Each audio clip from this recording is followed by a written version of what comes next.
যে ল্যাপটপ রং যে সমস্ত ডিভাইস ব্যবহার করা হতো সেগুলো সেখানে আমরা ডিসপ্লেতে রেখেছি, আপনারা সেগুলো দেখতে পাবেন।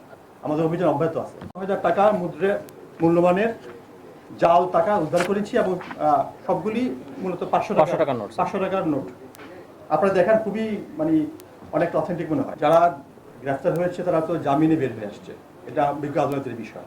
আর আমরা তো বের হওয়ার পর তাদের সামনে দুটো পথ, ভালো হবে অথবা আবার অপরাধে যুক্ত হলে আমরা তো অভিযান পরিচালনা করছি, আমাদের নজরদারি অব্যাহত আছে। তারই ফলশ্রুতিতে তো আজকের অভিযান। এবং আপনি যে প্রশ্নটা যে ওই যে 500 টাকা এবং 71 টাকা এই দুটো নোটের প্রতি ওদের আগ্রহ বেশি, যেগুলি বড় নোট সহজেই আপনি বুঝতেই পারছেন, খুবই এটা কমন সেন্স এক বিষয়, সেজন্যই এগুলিতে তারা বেশি আগ্রহ বোধ করে তৈরি করতে। না আমরা স্ট্যাটিস্টিক্সে বলতে পারবো। পাশাপাশি আমার যেটা এখন সবচেয়ে বড় আলোচনার ঘটনা হয় যে ফাতা কমবেট সম্পর্কে আপনারা জানেন যে একটা মার্শাল আর্ট গ্রুপ ছিল। আমরা কিন্তু ওদের 7 জনকে অ্যারেস্ট সহ আমরা তদন্তে আরো বেশ কিছু সদস্যের নাম পেয়েছি। 164 এবং 2জন তাদের বিরুদ্ধে মামলা হয়েছে, নিয়মিত মামলা হয়েছে।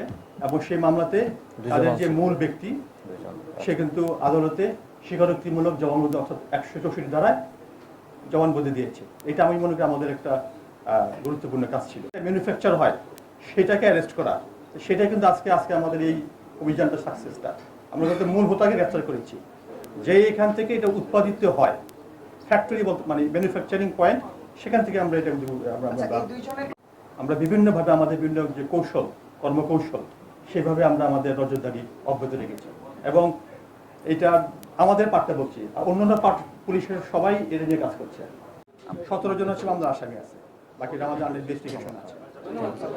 না আমরা ঠিক আছে, আপনাদের প্রশ্নগুলি মোটামুটি আমি শুনেছি একই ধরনের প্রশ্ন।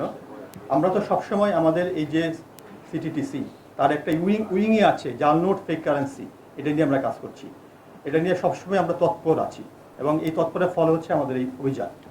এবং এই ব্যক্তিকে আমরা গ্রেফতার করেছি, তার কাছ থেকে আমরা কিন্তু আলামতগুলো উদ্ধার করেছি। না এখন এই আমাদের যে সিটিটিসি ইউনিটটি, তার যে আমাদের বেশ কয়েকটি বিভাগ রয়েছে এই ইউনিটের মধ্যে। তার মধ্যে একটি বিভাগ হচ্ছে সিটি কাউন্টার টেরোরিজম। এছাড়া আমাদের আরও অন্যান্য বিভাগ রয়েছে, সাইবার, ট্রান্সন্যাশনাল ক্রাইম। আমরা সবগুলি বিভাগ নিয়ে কাজ করছি। তার মধ্যে একটা অংশ হচ্ছে সিটি। তো আমরা সবসময় আমরা অনলাইন সামাজিক যোগাযোগ মাধ্যম, আমাদের যে ডাটাবেস, এর মাধ্যমে কিন্তু আমরা মনিটরিং অব্যাহত রেখেছি। এবং আমরা কিন্তু এই যখনই আমরা কোনো সংবাদ পাই, আমরা সঙ্গে সঙ্গে অভিযান পরিচালনা করি এবং আমরা এগুলি আইনের আশ্রয় আনার জন্য সর্বোচ্চ চেষ্টা করছি।